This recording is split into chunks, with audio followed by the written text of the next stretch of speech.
Hi guys. What I thought I would do, how we go, it's Louis in the UK.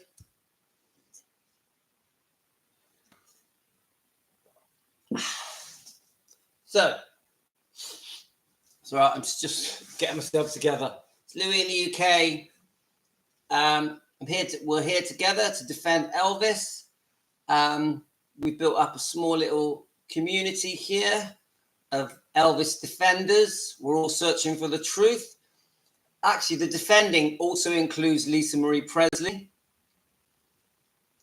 And really anything that is said about Elvis or Lisa or any of the family that we think is incorrect, even Riley Q and the twins, even Benjamin, if we don't like it and we read things or watch things that just don't feel right, we're going to try and research it. We're going to try and disagree.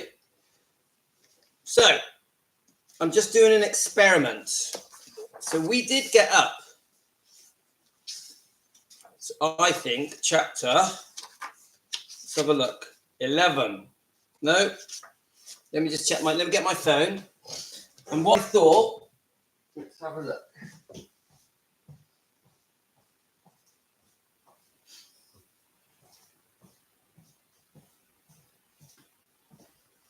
Let's have a look. So, what I thought we could do, let's have a look. Okay, I'm back again. Sorry, guys. Need to get myself organised. I thought I was going to see which chapter we were up to, because I don't like the fact that we've stopped reading this book, because the reason we stopped is because I'm not really allowed to read it word for word. But then I started thinking, well, actually, if we read it a few sentences at a time and then comment on it, I think that might be allowed. So let me just have a look. Right, let's go back. So I'm going to try and get to the last time we did it. God, time flies, guys. So the last time we did it, reading the Elvis and Me book, was, oh my God, I can't believe how far back we're going. That can't be right. It wasn't as far back as that. Let's just have a look. So we've got to go to the lives. And we are going, it was only about 2 weeks ago, wasn't it? And maybe not even that. I got a feeling we got up to chapter 11. Do any of you guys remember what we were up to? Elvis Presley, what is, all right, let's have a look. Aha, so we've got Elvis and Me, chapter 9. Let's just see if there's another one. Right, Tino's promised me he's going to be quiet. Haven't you, Tino, my amazing son? My amazing 4-year-old boy. Tino, have you promised me you're going to be quiet? No. Yes, we must be on chapter 10. Can't see any others. Yes, chapter 10. Guys, I'm sure it was 11, but what we're going to do, you know that I love reading. It's the most exciting thing in my life. Not. We're just going to read a little bit, then talk about it. I think that might be okay, because I class that as a review. This is a review of chapter 10 of Elvis and Me, the book that Priscilla wrote with a helper called Sandra Harmon. I'm pretty sure it was 1985. I could be wrong. There's no year on here, but and we're just going to go comment as we go along. We know that we've read each chapter, and then I suddenly stopped because I didn't want to cause any problems with copyright rules. So it has to be a review. So the day before I was to leave Germany, Elvis took me aside. Tino, you did say you were going to be quiet. Kids, man. The day before I was to leave for Germany, Elvis took me aside and said, baby, as much as I hate to say it, we're going to have to face it. Our time is up. And I broke down and hung on to him tightly, burying my head in his chest. So we're just going to comment on that. So I get that they've been together for a while. They're in Germany. As far as I know, they spent about 5 or 6 months together. So I'm taken from this that he's about to go back to America, back to his life, back to the Frank Sinatra special and filming. Quiet. Oh, see that? They do that on purpose. Ella, that's enough. Stop. Shh. Oi, you said no. I don't tell Tina off, I tell the dog off. Oi, that's enough. Mike, Jack Russell, come and say hello. Come say hello. There she is. She is 9, I think. She is the daughter of the mother who is upstairs asleep. Aren't you? Now you're going to be quiet for me so we can read. So I'm not leaving, I said, sobbing. I'm not leaving. I call my parents and I'll say I missed the plane. Come on, baby. You think they're going to fall for that? Then I'll tell them the truth, that I love you and I won't come back. So let's assume that this book is not correct and that what Priscilla is writing. Hiya, Patricia. So Patricia, what I thought I would do with this book, Elvis and Me, I thought, yes. No, just Rio. You can go and see him if you want. So what I thought I would do, because I'm not allowed to read it page for page, I thought we would just read little sections and just talk. Yeah, this is what I was thinking, Patricia, because otherwise we're never going to read it. So at this moment, she's trying to convince Elvis to allow her to lie to her parents and to say she's going to go to America with, let's have a look. I'll call my parents and say I've missed it. Oh, no, actually, I've got that wrong. Sounds good. Yeah, we're going to review it. So it sounds to me like she's on holiday in America, in Gracelands. Is it that building? Let's have a look. I'm not leaving. I'll call my parents and I'll say I missed the plane. Come on, baby. You think they're going to fall for that? Says Elvis. Well, then I'll tell them the truth, that I loved you and I won't come back. And then Elvis is trying to calm her down, saying you're just going to make things worse. So then she says, I've been thinking I always wanted to see Graceland, but right now I've got some business to take care of in Memphis. And for a few weeks, then I got to do another film. Right, it's Elvis talking. So, all right, so they are in a different house because he says, I always wanted you to see Graceland. So what you guys tell me, which house are they in? So then we go, right. So he basically says, go back, do your schooling, please behave yourself. And then if you're lucky, you'll be able to Priscilla will be able to spend Christmas at Gracelands with Elvis. So this is him trying to just talk her around. And she says that she loves the idea of spending Christmas with Elvis, but it was 6 months away. And they spent the night in bed, cuddled up. And he was telling her how deeply he cared for her. And that one day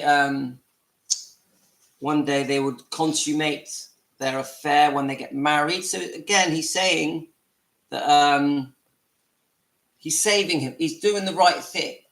She's too young. And I would say because this is based in her being in America on holiday, she's probably 17. She does hint that there was more than kissing. All right, that's fine. She does hint that there was more than kissing because the way she words it, she says the intensity of our lovemaking had more feeling. Now, as far as we're concerned, all they ever did was kiss. So she's hinting to the readers. This is what I say. She's hinting to the reader that they did more than kiss. And then she says, however, he fulfilled my every desire. See? Now, I would say that if you bought this book, you are going to think, oh, they had sex. I would say that, yeah? Don't forget, we don't know if any of this is true. This is a story from Priscilla, her point of view. Also, we don't know what her intention is with this book. Is she trying to get the public on her side? Is she trying to plant thoughts in the public's mind whilst they're reading this book? Yeah, so, there could be a cunning plan with this book that's trying to sway people's opinions of Elvis. Yeah, I'm just thinking out loud, guys. So Elvis didn't want me to walk into the airport. We kissed goodbye in the limousine. She says it was tender and excruciating. It really hurt her to let go of Elvis, but she had to return home. And when she walked onto the plane, she went on like a robot in a daze. It was an 11-hour flight, my God. So she just keeps thinking it all through, all the time that she spent with Elvis. She loved every minute of it. She was crying when she saw her mother. Her mother was crying with joy.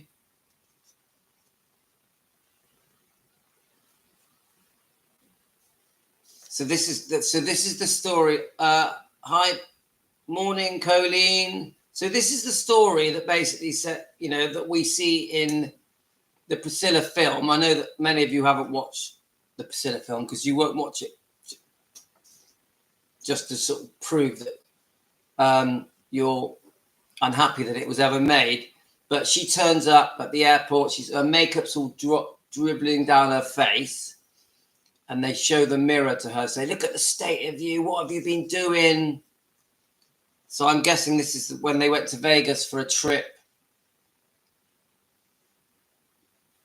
So she glances at herself in the mirror and immediately understood their response. I completely understand that they'd been partying and staying up really late.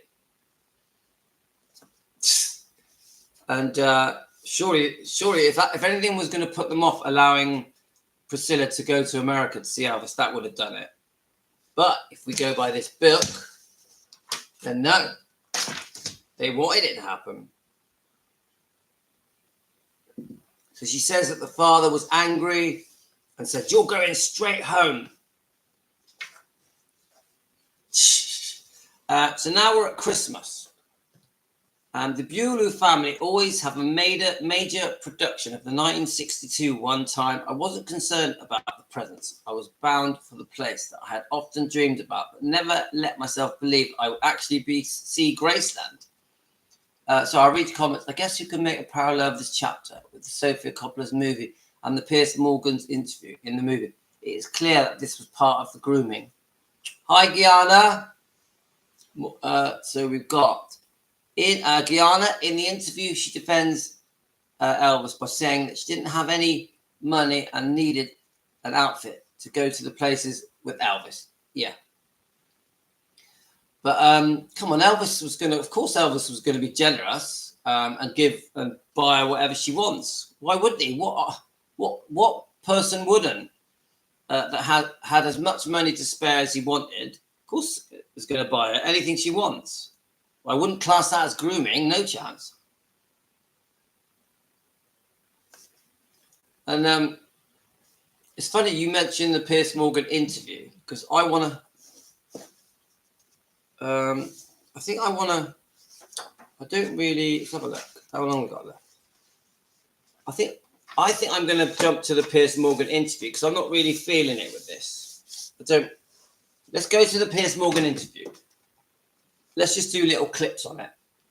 So this Piers Morgan interview, guys, you know my feelings on it. It was very staged. I think it had pre-rehearsed questions. And I don't understand why Piers Morgan was so friendly with her. When I say friendly, I mean so soft with the questioning. Really soft, like never really asked any. That was the hardest thing for decent questions. He'd go later on and start touring. Right. Are we ready? On a global stage. Right. And there was a quote which really resonated with me. Right. Now, so remember what I'm doing here. I'm trying to show you guys that he was so soft on her. So I'll start playing bits, and we'll just make a few comments, and then I'll try and explain to you why I think he was so soft on her, and try and understand why. Okay, so let's just give it a go. Particular difficulty for someone like you is that you can't do this privately. That everything is magnified on a global stage. Right. And there was a quote which really resonated with me. I suspect it will with you, from Baz Luhrmann, who of course directed Elvis the movie.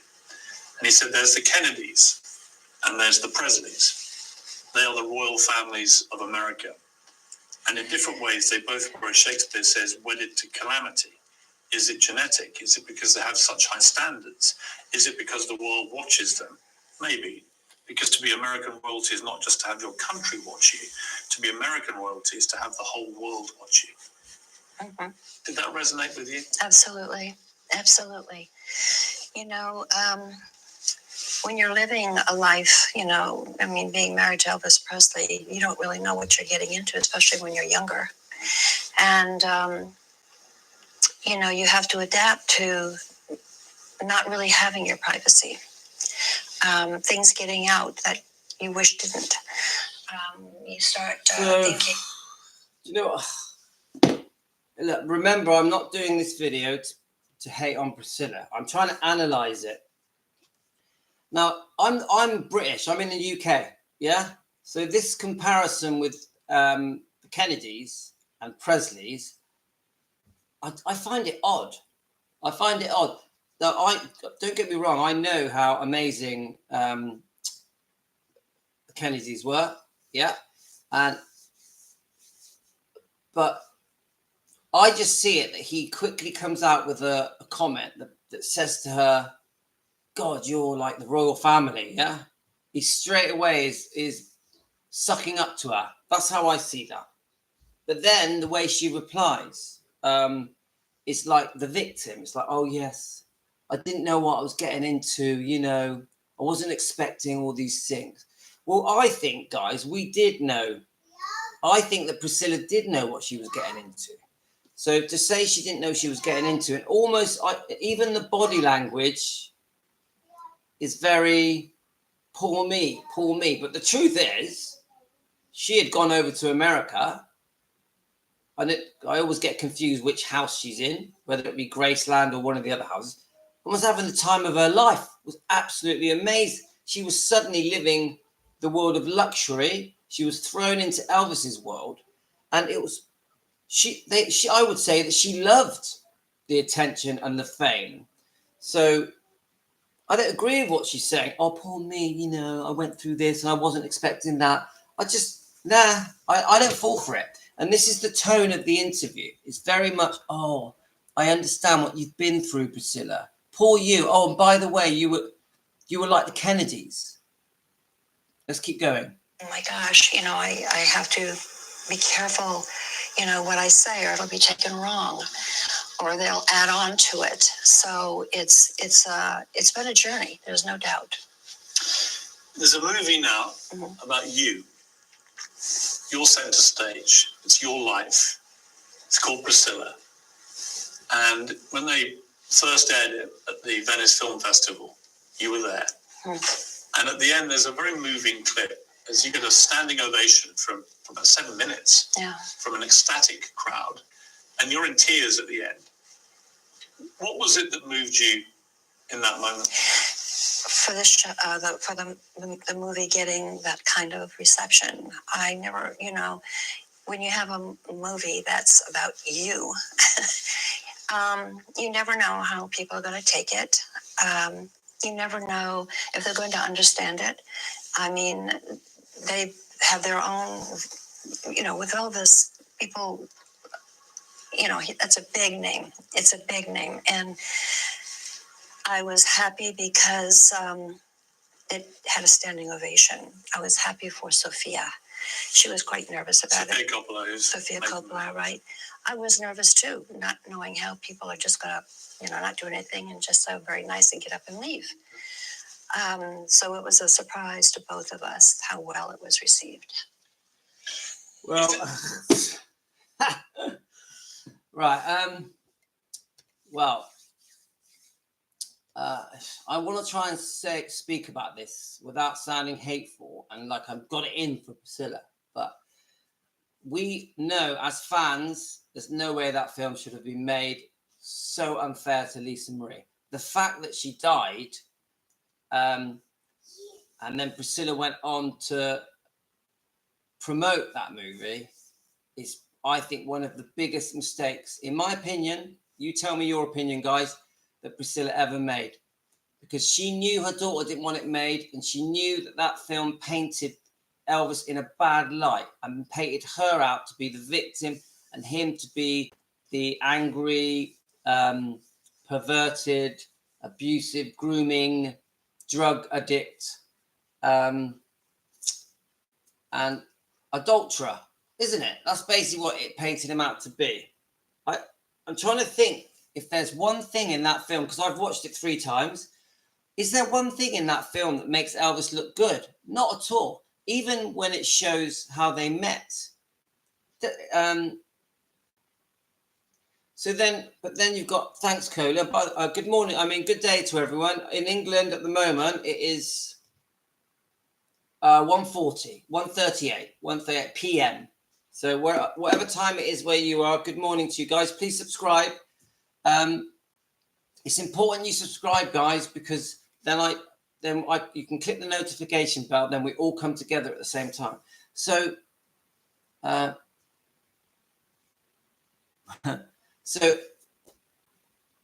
me just quickly read a couple of comments, and then I want to carry on commenting on that. But it's very self-centered. It doesn't care who she hurts. It's Colleen. Fake. I didn't like the interview. Shocking. She was fake. Sadness. Philomena. Eric. Standing ovation. All right. They were standing up to leave. And then she didn't care at all. And then, that's right, Eileen. I thought he was more sorry for herself than anything else he'd done. Any other interviews when she was happy, independent woman? Guys, you know my views on this. He was so soft on her. So soft. I don't know why. To this day, I don't understand why he was so soft on her. And, of course, she got a standing ovation. It was like an invite-only screening, wasn't it? It was like everyone was there, was a Priscilla fan or a Sofia Coppola fan, weren't they? What's the name of the movie company? I can't remember.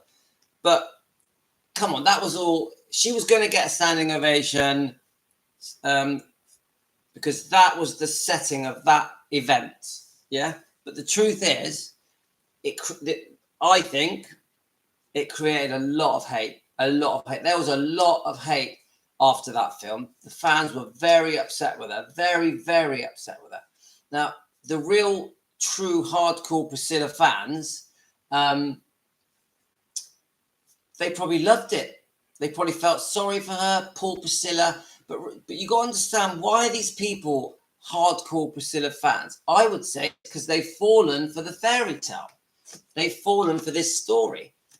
I would say that the majority of Priscilla fans, just in my opinion, believe every word in this book, that it is history, it's actual events. This is actually what happened. I believe that Priscilla fans think this. I'm not being hateful to Priscilla fans. I'm just trying to say, guys, a lot of this stuff isn't true. It was rewritten to try and win public opinion to support Priscilla. This was done from the point of view of Priscilla. Elvis never had a say in this book. This was all Priscilla's doing, every word in this book. So that can't be fair to Elvis. It cannot be fair that a book can be written that really talks about Elvis's life in detail, with some very serious points being brought up, and Elvis had nothing to do with it, but it's being treated like it's a historical event.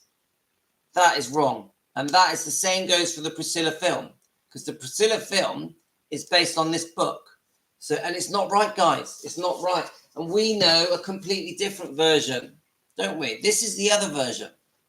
This paints a completely different picture, which is much fairer to Elvis. But it's not completely kind to Elvis either. It just gives you more of an idea of what Priscilla was like. Right, let's listen to the next bit. Coming back to Germany was a good opportunity for her parents to stop with all this, but they didn't. Hi, Kathy.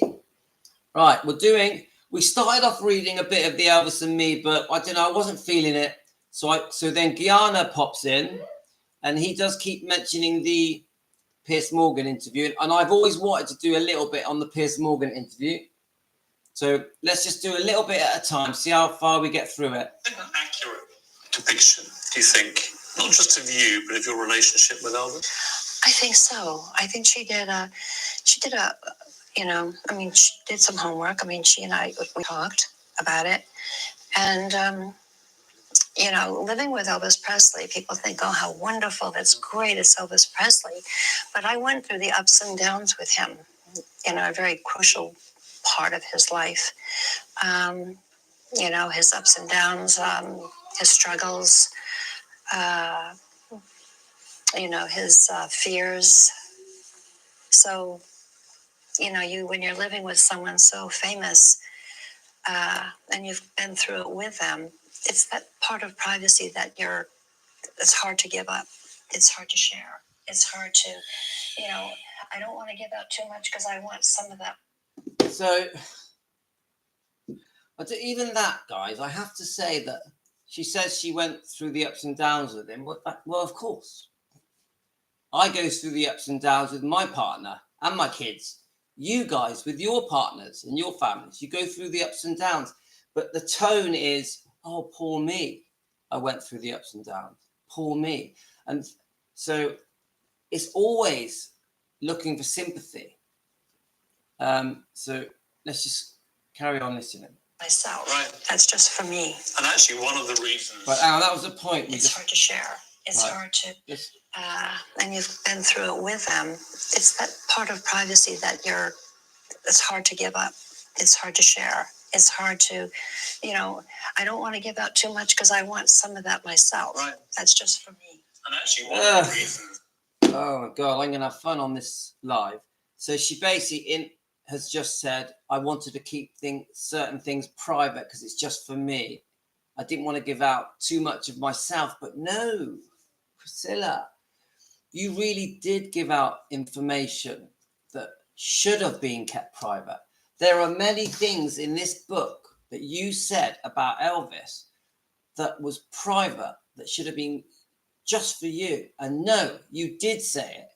You did talk about Elvis in a negative way in this book many times. And over the years, Priscilla has said things about Elvis that I think is private, that he would not have wanted repeated. He wouldn't want his ex-wife going around the world saying things about him that are unkind, that will portray him in a bad light. So when she says, oh, I just wanted to keep certain things to myself private. No, you didn't. This is why the fans are upset. Why are the fans upset? Because you've spent 40 odd years saying things you shouldn't have said. Now, I fully accept that you said loads of good things about Elvis. You've promoted Elvis for the last 40 years, but that ain't good enough because you've also said things you shouldn't have said, Priscilla. Come on. And Piers Morgan's fallen for it. Why is Piers Morgan falling for it? Yes, my lovely boy? Yeah, say hello to the people. So Tino has got his England top on because England are winning. And there's a big England game on, and we've been to football. So what do you want me to write?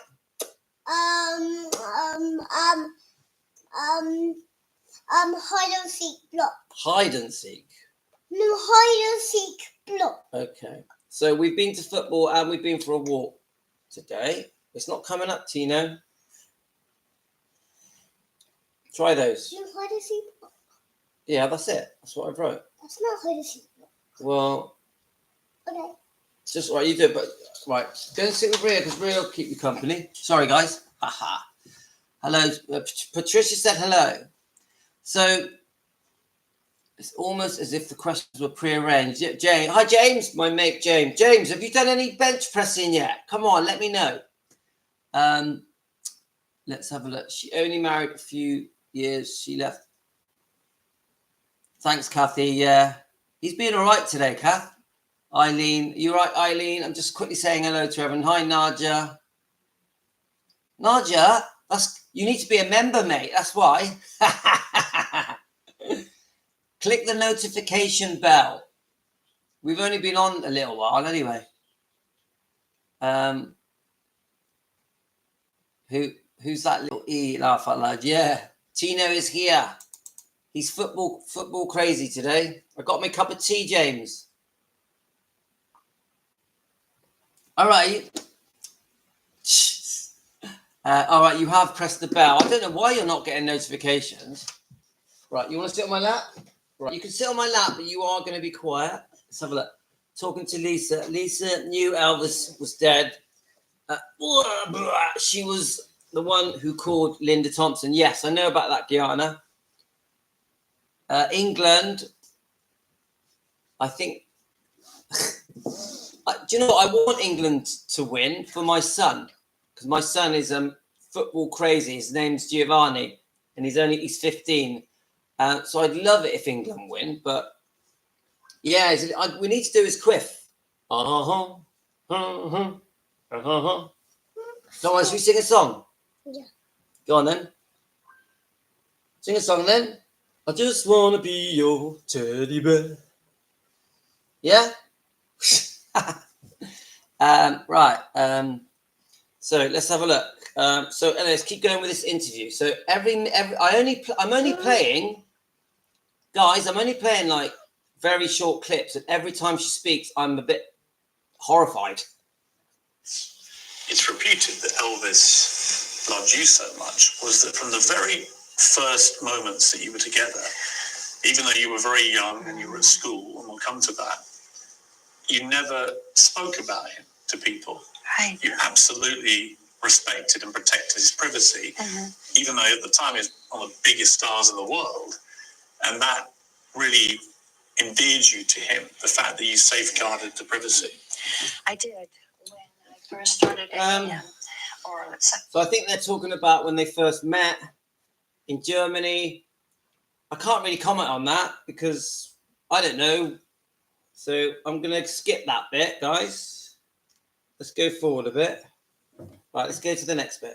I honored that, and I would never give that up. I never told kids at school that I was seeing him. No one even knew. Well, do we believe that? And let's go forward. You Right. never bad-mouth Elvis. Your entire life. Right, guys. A lot. Guys, I'm going to press play, and we're all going to laugh together. But please, I'm not trying to incite hate. We have the right to watch this interview and react to it. We're allowed to do that. They're called reaction videos. Thanks, Colleen.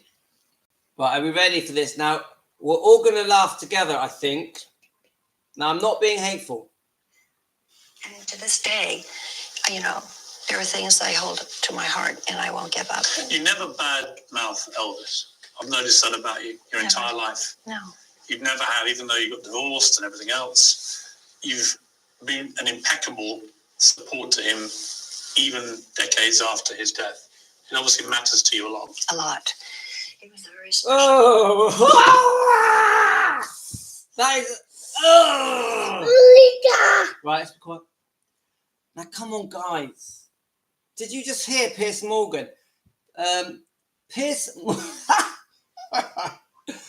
I can't... Sorry, Priscilla fans. I have to laugh my head off. You never badmouth Elvis. You never have. Piers Morgan, probably the most reputable interviewer in the world. Definitely in England, definitely in America. One of the most hard-hitting interviewers I've ever known. It's just, I don't want to sound cruel, guys, but I have to play it again.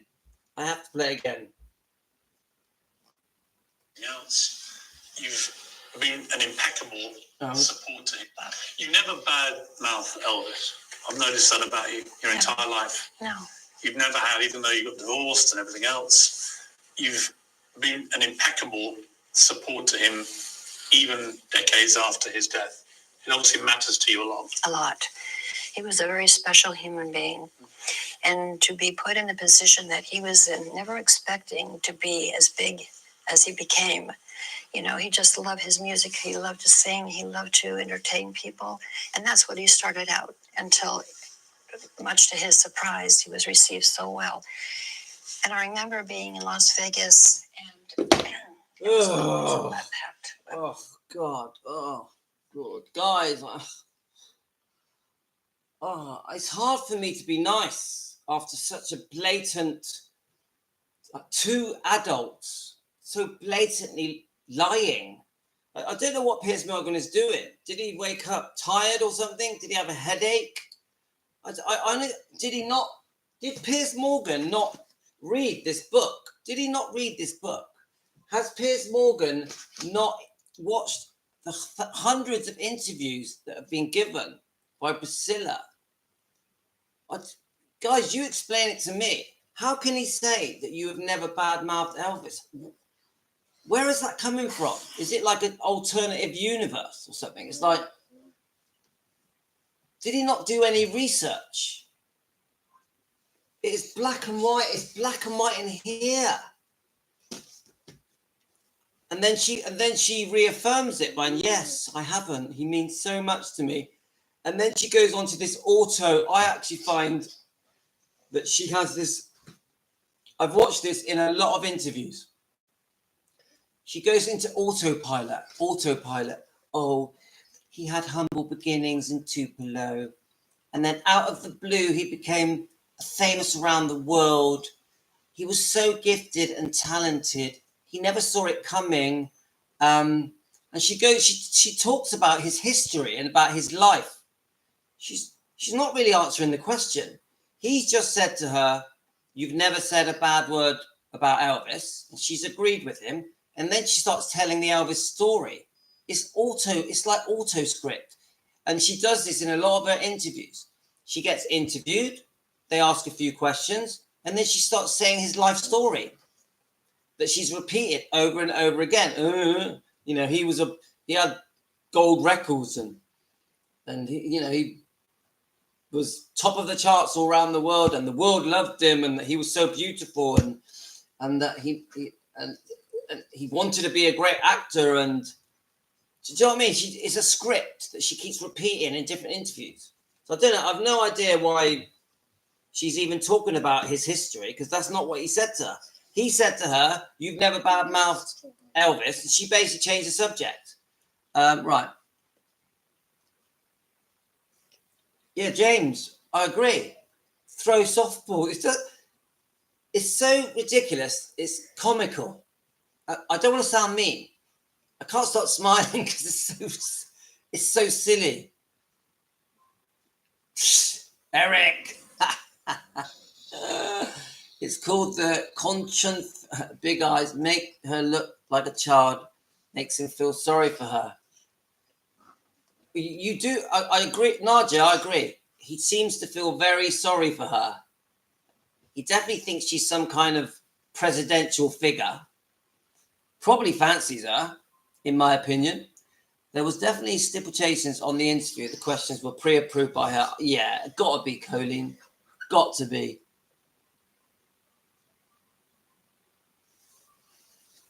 I don't think so, Philomena. Right. I need to stop laughing. I need to get serious. I mean, literally, he sold out every night.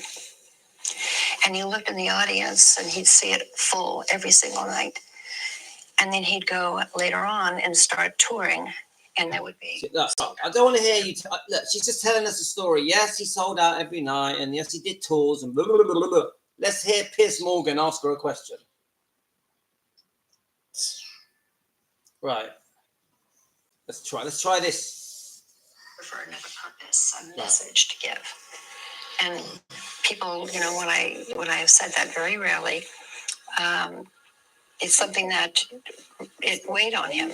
One of the contentious points of the movie is one of the contentious points about your relationship with Elvis, which is when you met him, you were 14 and he was 24. How do you think the movie deals with that? Some people who've reviewed it say, well, you can see there he's grooming her. Others saying that post Me Too, he would have been cancelled for this kind of thing. What do you feel about it? Because it was a different time. It was the early 60s. The early 60s. And, I compare this to my mother. My father was in the military.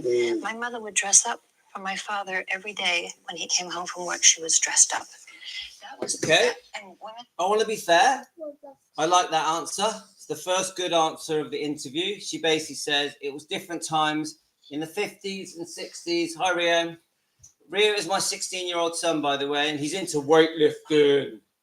Yeah, James, you haven't answered me yet. Have you started using your bench press? Where was the interview shot? In a hotel room. Deals with it badly. Eileen, you're right. She believes in her own life. So that is the first question that she's answered. In the 50s and 60s and 70s, it was different times. You did get men in their 20s and dating teenagers, but older than 14. But it was common for a 16, 17, 18-year-old in the 1950s and 60s to get with men, with women that were younger. So, okay, I'll give her a pass on that one. Yes, James. We can do this. We have the energy now. Now, remember, James, so me and James were friends and we were on the same diet and it gives you loads of energy. So James has bought himself, I hope you don't mind me saying this, James. James has just bought himself a bench press and he feels now that he's got the energy to do it, which I love. My advice, James, is this. Start small, yeah? Do quite low weight, quite light weights, and do about 20 reps, 2 or 3 sets, and then slowly let it build up as you feel stronger. Sorry, different. We're on a tangent, but anyway, it kills me because he met her at 14, but she didn't live with him at 17. There's a big difference. And Colleen, and do you know what I say, Colleen? These rock stars, these pop stars, the rock and roll stars, even the stars of now, they get hounded by teenagers, don't they? Even One Direction did. All the, the Beatles, the Rolling Stones, they were all hounded by teenagers. It's completely normal for men in their 20s that were pop stars, yeah, to be followed around by teenagers. And yes, she came to visit Elvis in the house in Germany. However that happened, we don't know because of the Child Bride book. But yeah, Elvis met a teenager, big deal. Probably signed her autographs, give her autographs and everything. So I have to go by what Priscilla said. Priscilla said they didn't have sex till the night of the wedding. And I'll stand by that. Right, okay. Let's have a look.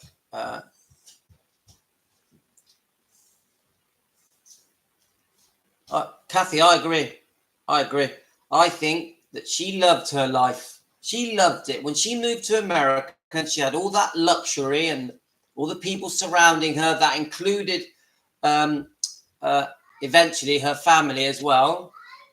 She was having the time of her life. She couldn't believe it. She went from having nothing to having everything. Come on, let's get real.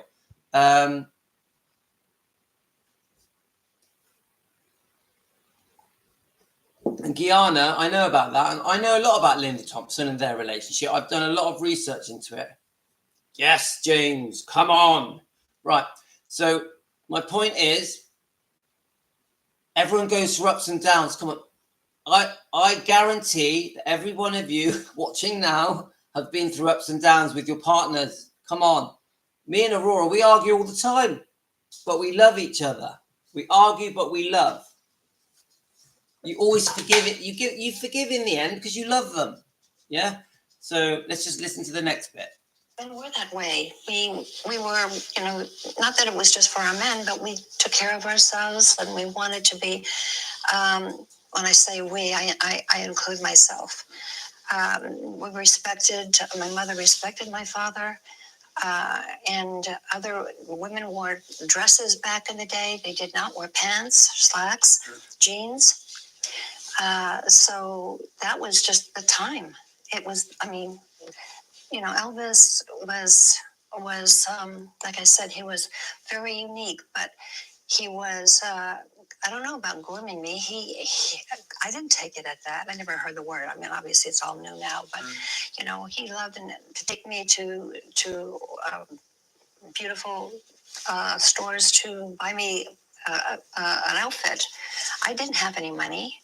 He would take me to the movies every night. That's when you dressed up. and he wanted me to look good and not feel bad that I had jeans, or not jeans, but a little dress that didn't really fit or be suitable for where we were going. So yes, he would buy clothes for me and love to. And look at, when you see what he wore, he would dress up to a T. So he wanted me also to be dressed up. But people today, with the mindset of today, will look back and say it was inappropriate that he would be with a girl of 14. What do you say to people that think that? Well, she's already answered that. She's already answered that. Things were different, but we're talking about the grooming. He's jumped forward. He just asked her about the grooming. She actually said the word. I've never heard the word grooming before. That's ridiculous. But this is how I see it. She tends to get interviewed. So people like Barbara Walters and many other interviews, even the British interviewers did it. Oh, is it true that he groomed you? Yeah. Now, I actually think the answer she just gave was okay, because she basically said, look, I had no money. Elvis would take me shopping. And I do think when she got older, so obviously this was recent. So I do think she's more careful now how she answers the questions. But you look at an interview 20 years ago, and she wouldn't have answered it like that. She would have given the impression, so that the interviewer would say, oh, is it true you were groomed? And he told you how to dress, told you how to do your hair, told you how to walk and act. And then she would go along with it. She would be like, yeah. She would do that. Now she doesn't. Now she tries to defend him because I think she knows fans are upset with her. So she's much more careful now how she's answering these questions. And she waits for the interviewer, like Piers Morgan is doing it. Some people would think that you were groomed. Some people would be upset that you were only 14 when he met you. So the interviewer, Piers Morgan, is the one that's sending out the bad vibe. Because if you don't know Elvis and you don't like Elvis, and you're not an Elvis fan, and you hear Piers Morgan go, oh, you were 14 when you met him, he groomed you, yeah? And you're not an Elvis fan, what are you going to automatically go? Oh, he's a paedophile. Oh, he's a pervert. Oh, he groomed her. So part of the problem isn't just Priscilla, it's the interviewer. So I would say Piers Morgan, as he asks these questions, I would say is harming Elvis's image and legacy. So Piers Morgan is doing as much damage in that interview as Priscilla can. That's what I think. Come on. My wife is stunning and beautiful. Of course I buy her clothes and shoes and give her money for most things that she wants if I can afford it. Of course I do. It doesn't make me a groomer. It's ridiculous. Right, let's keep going.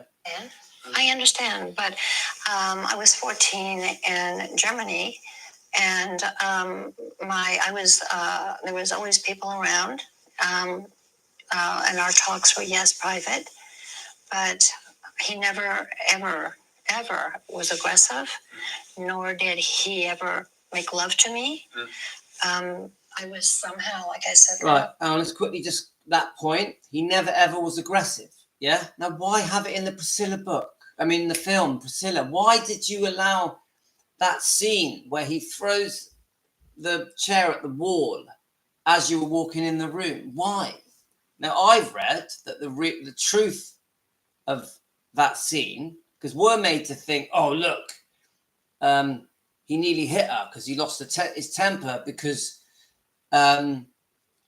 she disagreed with his opinion on a song. That's in the Priscilla book. Isn't that what, in the Priscilla film, isn't that what happens? He asks her opinion of a song. She says something that he doesn't like, so he throws the chair. Now, I heard that the true story is he was shouting about the fact that Colonel Tom Parker was messing with his records. So he threw the chair at the wall, and then Priscilla happened to walk in the room at that moment. And that's the truth.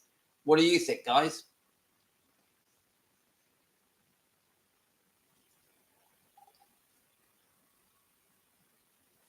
Yeah, Guyana. Yeah.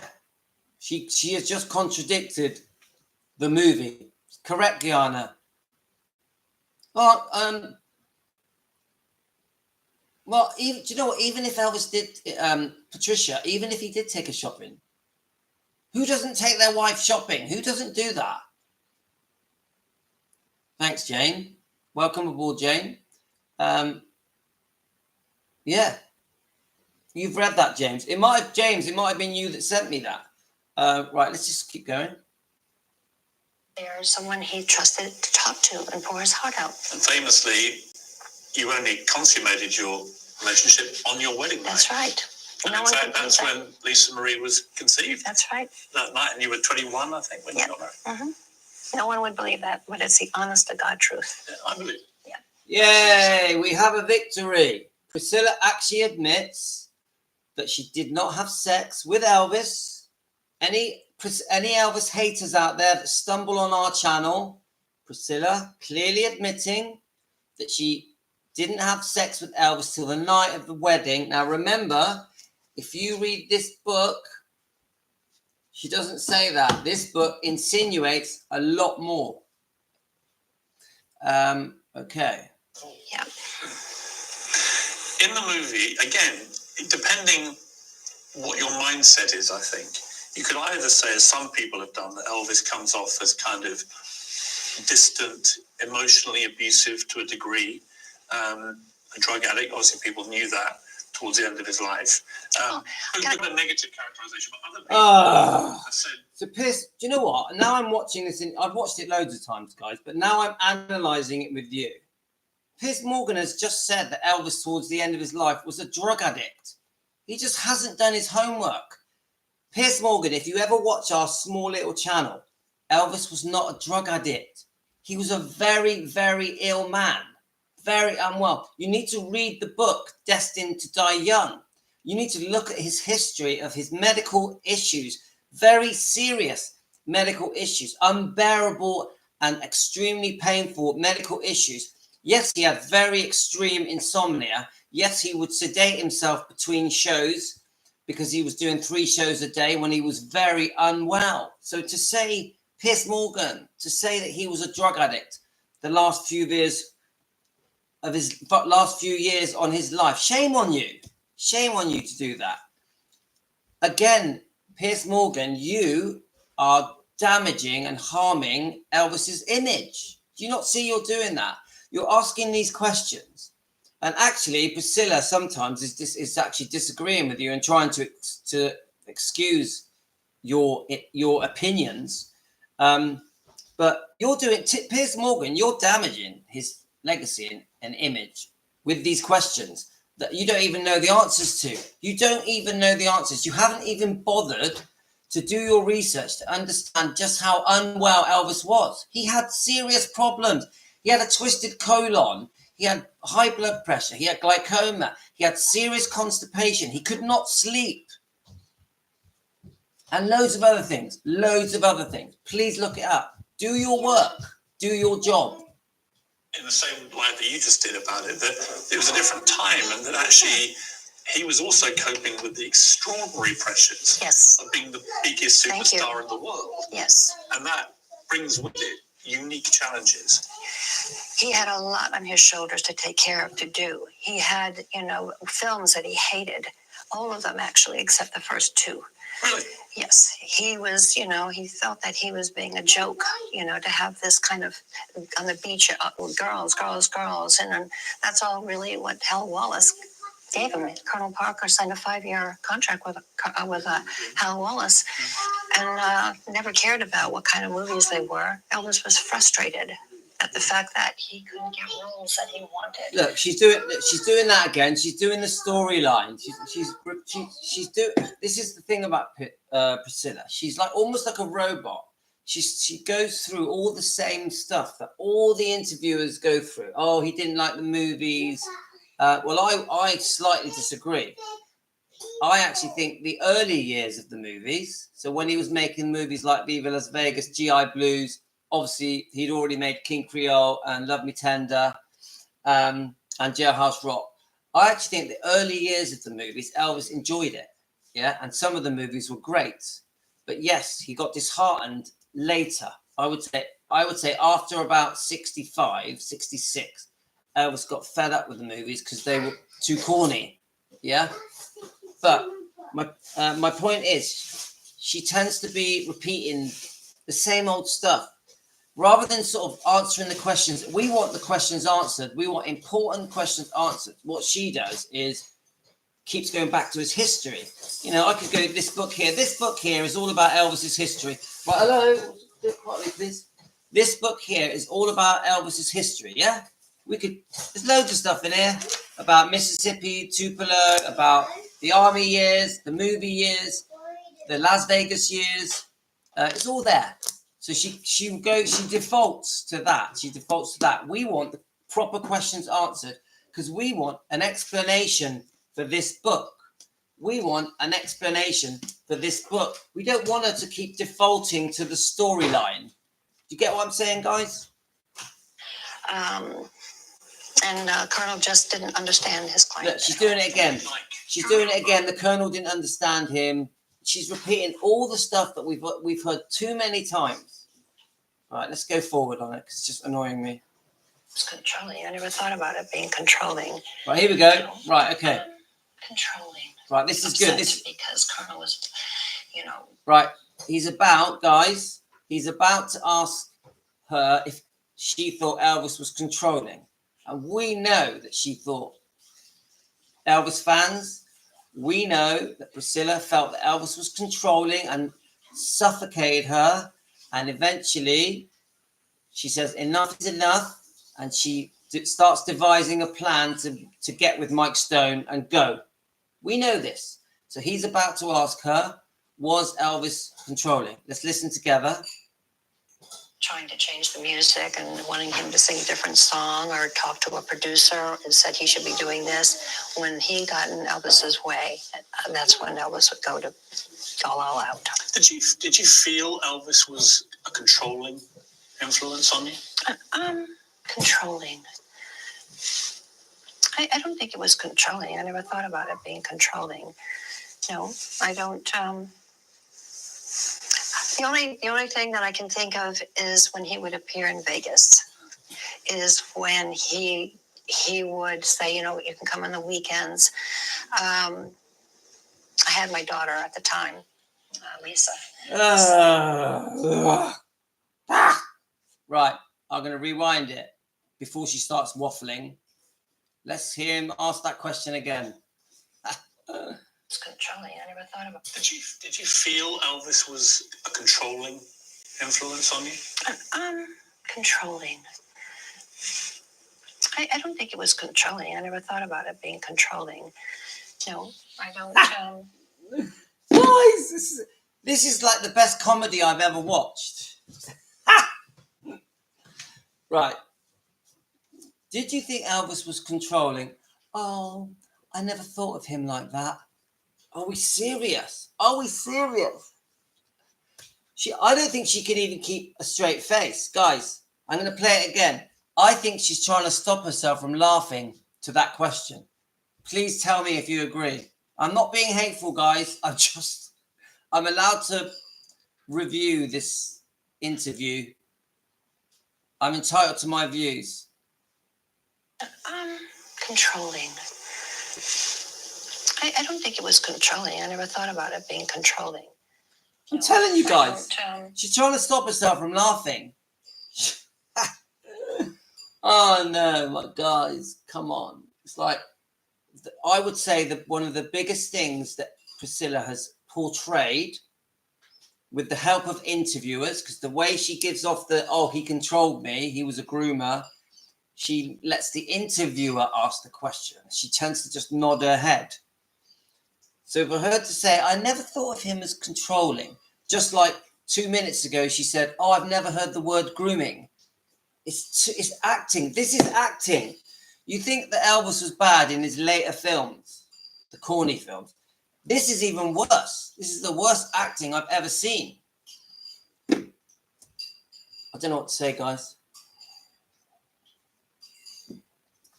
Great answer, but she did think about it. She writes it in her book, and it's all over the movie. Why doesn't she say the movie was misrepresented Elvis? I'll tell you why, Nadia, because she doesn't think it. She thinks the movie got it right. Earlier in the interview, she said that she really thought Sofia Coppola had done a good job of that film. Yeah, and that she was so proud that she got a standing ovation. That's your answer, Nadia. What Piers Morgan is doing is putting himself in a position of somebody who knows things superficially. By acting this way, he's digging loads out of her. Yes, Gianna. This is the problem with all interviewers. Even if we go back to Barbara Walters' interviews, Joan Rivers, people like that. You can go right back to the early interviews. And it's like the early interviews really show that she was trying to get sympathy. Let's have a look. I think she's being quite tame. I actually think Priscilla in this interview is being quite tame. She's being much more careful how she answers the questions about grooming, about controlling. Yeah, because I think she would have answered those questions 20 years ago very differently. Thanks, Gianna. Right. The only thing that I can think of is when he would appear in Vegas. Hang on. His voice the children, but he didn't feel that, and kids would start crying or whatever. Let's go. Again, a crazy experience for a... Well, when I first went to Graceland to visit, it was in June of '62, I believe. And hello, stop. There's your first lie. Priscilla was 17 when she went to Graceland. She just said she was 16. Do you agree with this, guys? If you look at the years, the year of her birth, the year that she visited Graceland, which I think was 62 or 63. Please, Gianna, you're an expert on this. As far as I know, she visited twice when she was 17. And then the third time she moved there to live there. Am I right? Please tell me, Gianna. So, well, I mean, come on. She's been interviewed about this 1,000 times. No, more than that. Thousands of times. So she'll know how old she was when she first came to America. So am I wrong? Was she 16 or was she 17? No, she was definitely, Patricia, she was definitely not quite 18 when she first moved to Graceland. I think, do you know what? If I'm wrong, please tell me. Yeah? Let's just listen to it again. When I first went to Graceland to visit, it was in June of '62, I believe. And right, sorry. So I misheard that. She says it was 62. 62, right? So let's calculate the age she would have been in 62. If one of you guys look up her date of birth, if you don't mind, and then we'll just work it out. She visited in June 1962. How old would she have been? I don't want to come off this page. Alexa, maybe I can. Let's have a look. Priscilla's date of birth.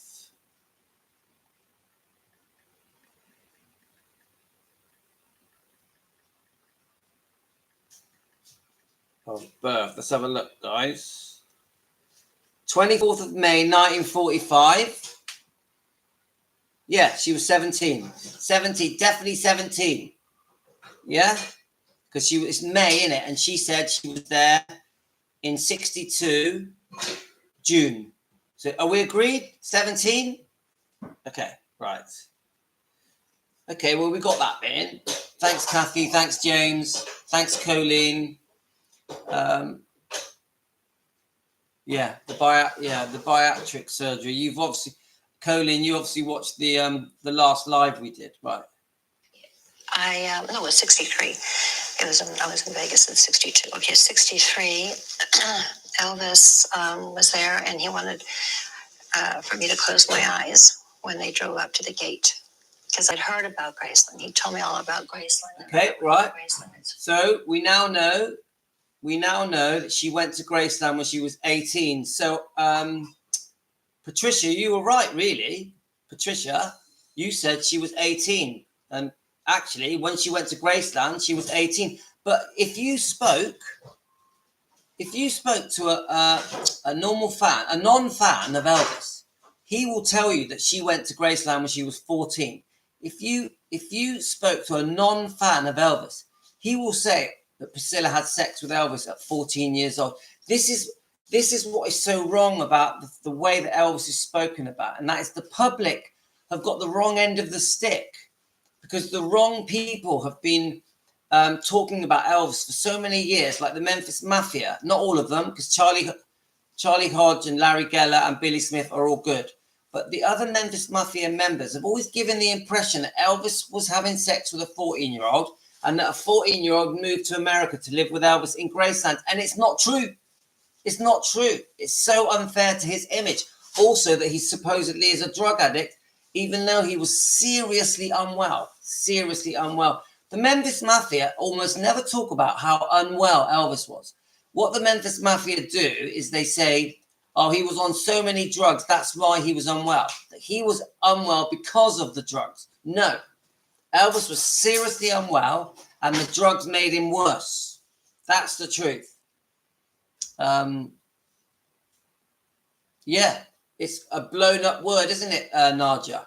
It's the press exploding the word drug to make Elvis look bad. Yeah, he did. Elvis paid for everything. Elvis paid for everything. Come on, we know this. Beautiful, and I mean, he loved Graceland. That was his home, and the first home he ever bought. So I closed my eyes, and he asked the driver to have the gates open. Yeah, okay. Look. But he was so proud of it. She's doing the storyline bit again. Oh, he loved Graceland. We know he loved Graceland. He worshipped Graceland. He loved being there. We know this, but we want the questions answered. Not, oh, we don't want the storyline. We've heard it all a million times. All right, is that where she stayed first, Cheryl? Alderman Drive. When she at first went to America, I know that she was staying with Vernon and Dee. Yeah. So which house was that, or was the because I was told that when she first went there, she was living in the house that was behind Graceland. So is Alderman Drive behind Graceland? I don't know. Don't know. Yeah, I know that he bought a smaller home before Graceland, and it was too small because of the amount of fans that were hanging round. Yeah, my God, Colleen, you'll make me go on a tangent, but yeah, I get infuriated about the second divorce settlement. You think October might be a better time to go to? Great, is it because it's quieter? Is that what you mean, Nadia? Right, let's go forward. And to not just to me, to show people and for long periods of time on your own. Right, here we go. It was a magical place in many ways, and to so this will be a good bit. And the grounds, and it was. So Piers Morgan is now going to go on to say that it was a magical place, and he then touches on the subject that she says that she was on her own in Graceland, and this was a problem for their relationship. Now remember, Graceland is a mansion. Many of the family members live there, many of the wives and the Memphis Mafia's wives and relatives, and also Priscilla was allowed to have any visitor she wanted. So this wasn't just one woman left alone at Graceland. She knew that when she moved to Graceland, he was off making his movies in the earlier years. But then the later years, he was off in the Vegas tours. But remember, there was different houses. And we've been told on here through your comments that she didn't really like living at Graceland, that she encouraged him to buy 2 other houses at least. And that she preferred the LA sort of lifestyle, the Hollywood lifestyle. Yeah. So let's listen to the question, guys. It was beautiful. It was a nice moment. It was a magical place in many ways. And yet what comes through from the movie is that he would go off and make his movies. And while he was away, you were often left for long periods of time on your own in this extraordinary place. And but actually life there could be quite dull, mundane, repetitive, lonely. I mean, Sophia Coppola, she made... I'm going to pause it there. Dull, mundane, repetitive, malign. Yeah, come on. Do any of you, I don't care if you're Elvis fans or Priscilla fans, do any of you for a second think that living at Graceland was dull and boring and mundane. Do any of you honestly fall for that? I agree that she missed Elvis, 100%. She missed him. She pined for him. She wanted to go with him. All of the wives, all of the Memphis Mafia wives wanted to get in there, the bus that he used, because he used the bus, didn't he, to go to the movie sets, and then he would use the bus to, they would have like road trips going and coming home. Elvis loved to drive the bus. But do any of you for a second think that Priscilla in Graceland was bored, that didn't have friends and family with her and didn't have visitors and didn't have the time of her life? Right.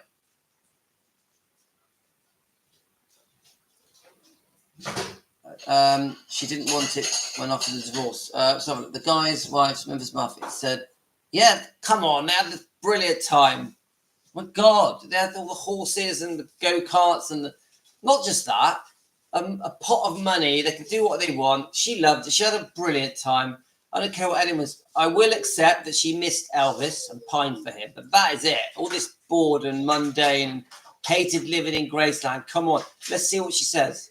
Lost in translation, and there's a little bit of that vibe that comes through where you think, yeah, okay, you were with Elvis Presley, but life for a lot of the time for you was not wildly exciting at all. There was a lot of telephone calls.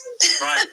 He would always call me at 5 o'clock in the evening, and I would wait for that phone call. Every night. Yes. And you'd be there ready. I'd be there by the phone. I was. Was it lonely for you or not? It was a bit lonely. I had no friends. I made friends with his double first cousin, Patsy. I'm still friends with her. She's still with us, thank goodness. But she worked in the office, so I would go out in the office and talk with her. And, of course, the other secretary that was there, and chit-chat until Vernon would come in and tell me that I was, I was kind of intruding on their time and what they're doing and their work. So you better stop. She's doing it again. She goes into story mode, yeah? And James just said, I agree with James. She's being much more careful on this interview. She's telling her little stories, which I keep skipping past. She's not being too ruthless with the answers. So when he asks her about the grooming and the controlling, she almost disagrees with Piers Morgan. So it's Piers Morgan is actually the one that's doing the damage. He's the you were lonely in Graceland, you were groomed, you were controlled. I now see, now that I'm watching it back, I see that Piers Morgan keeps digging the knife in. And actually, a lot of what she's saying, she's trying to calm him. She's trying to deflect his questions. So it's not the worst interview when it comes to, because she could have twisted that, couldn't she? She could have twisted that and come up with some much more cruel answers. But what she is doing, she's letting Piers Morgan do the damage. Now, this is smart. This is clever. This is what I've always said about Priscilla with her interviews. She's not always the one that says the horrible things. She lets the interviewer do it. The interviewers play into her hands. And you can go back 40 years. She's very clever. She doesn't say it. The interviewer says it. That's the smart bit. I see through it. All right. I see through it, guys. I see straight through it. She's got the interviewers in her hands. That's how I see it. So isn't that? Oh, Natividad, thanks for being a member. Thank you very much. Thank you very much. That's the nicest thing that anyone's ever done for me. Do you like that film, guys? Scrooge, Christmas Carol. Yeah. Tino, you know that song, don't you? We watched Christmas Carol together. Me and Tino love it. No. Yeah, you do. You love it. No. You are muscle. All right. Yeah, man. So. But you're 4 years. Yes. Okay. So she's trying to repair damage made. Naja, I agree. I don't think, right, Tina, we're reading this. I don't think she realised how much that movie would backfire, used to defend her until Lisa's passed. Yes, I agree, Cheryl. Definitely agree with that. I think she thought that movie was going to be a massive hit and everyone was going to love her again. She was wrong, guys. She was wrong. Kathy's here. So, right. So, well, I'm going to go soon, guys. But I think we've got at least two more live streams just on this Piers Morgan interview, and I'm really enjoying it because it's even helping me learn about it. So I think what we'll do one more comment so that I can react, and then we'll come back later and have another go. Which is still there. Only people. Doesn't sound particularly showbiz. All right, come on. And there's this sort of sense you get in the movie, and you get it whenever you just creep. I'm good looking. And I treasure those days sitting at the laugh and talk. And yeah, we don't want to hear stories. Let's hear a theater. Who plays you in the movie? She was very impressed. And he'd be so proud of me that I show one of your moves to Raquel, and I'm dressed up. You still do it? I can study on uniform. What was that relationship like after the divorce? Right, here we go. You have this little girl, Lisa Marie, and she's your child that you have with Elvis. Right, turn that right down. So he's just said, turn it right down because I'm finishing now. I just want to get this last question. So he's just said they have Lisa Marie. Yeah. Now remember, guys, we know that within 8 weeks of Lisa Marie being born, she has had an affair with Steve Peck, the dance instructor. So let's see how she handles. I'm not sure what he's going to ask. Let's just see. What was that relationship like after the divorce between the three of you, would you say? Well, because when I left, he adored her, and I never wanted to take that away from him. So I made arrangements that on Christmas or holidays or Easter, it was a point that I would send her to Graceland. Of course, the nannies was there with her. I would bring her there. That he had time alone with her. So even in Las Vegas, the same thing. I wanted them, to be close, which they were. And was he a good father despite all the problems he was at? Ugh. Right. Okay. Right. Well, she didn't answer the question. The question was basically, what was the relationship like between you and Elvis after the divorce? Now she goes on to talk about Lisa Marie, and I wanted that question answered. Basically, she has always said that they stayed friends after the divorce, which I don't agree that is the truth. Because I think if you look at the two divorce settlements, how could they have been friends? They were civil, and for Lisa Marie, they were civil. But there's no way they could have been good pals. If you know about the divorce settlements and the charge on Grayson and the amount of money she was trying to get out of him, how she nearly got into bankruptcy, how he had to sell his recording rights to help pay her. There's no way they could have been friends. No way. So he has skipped that, and she skipped answering that question. He was as good a father as he could be. He was never around children. And, it was, growing up. So he really, honestly, when she was smaller, he didn't quite know what to do with her.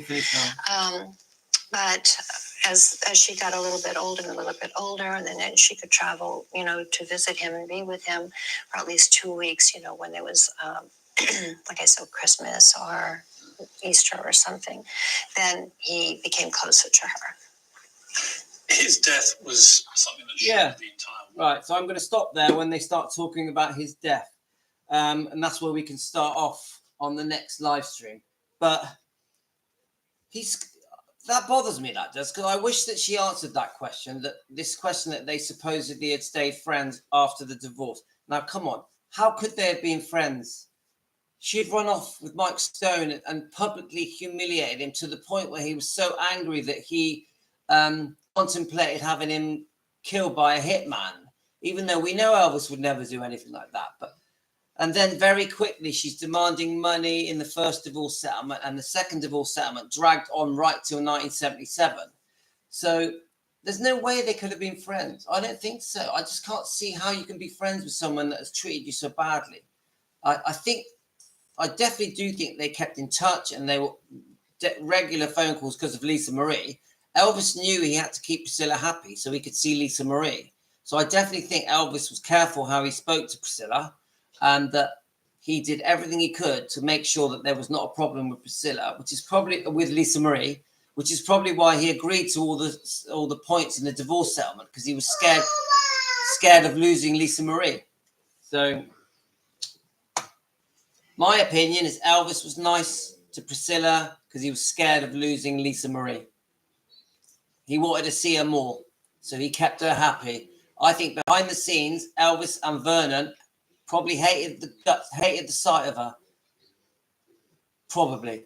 Vernon and Elvis Presley, behind the scenes, were pulling their hair up, going, "Oh my God, we could go bankrupt by 1977. That's just my opinion. Now, I will end it by saying I am not a Priscilla hater. This is not about creating hate. We are just trying to get to the truth. We want to know the truth. What really happened? What really went on behind the scenes? So we're going to go through the second, probably a part 2 and a part 3 of this. So thanks, Nativity's dad, for being a member.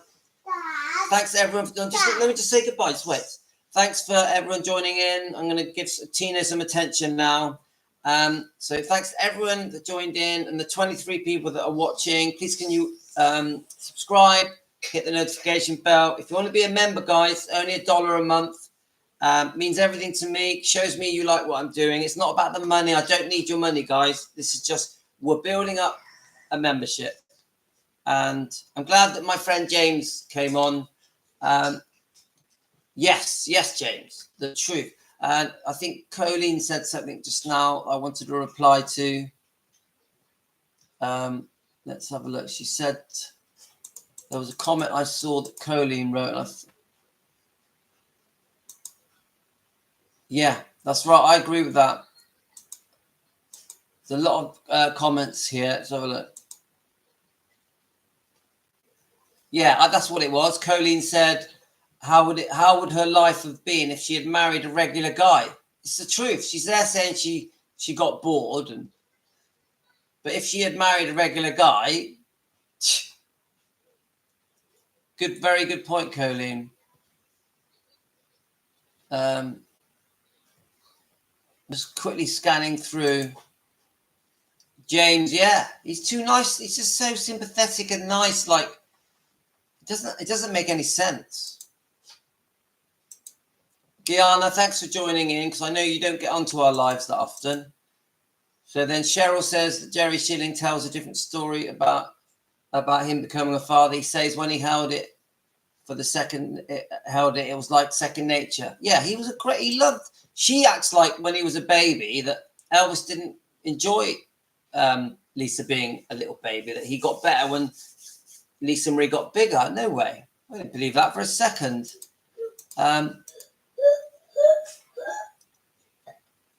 Yeah, I heard that Elvis wanted custody. It's fine. Thanks for joining us, Colleen.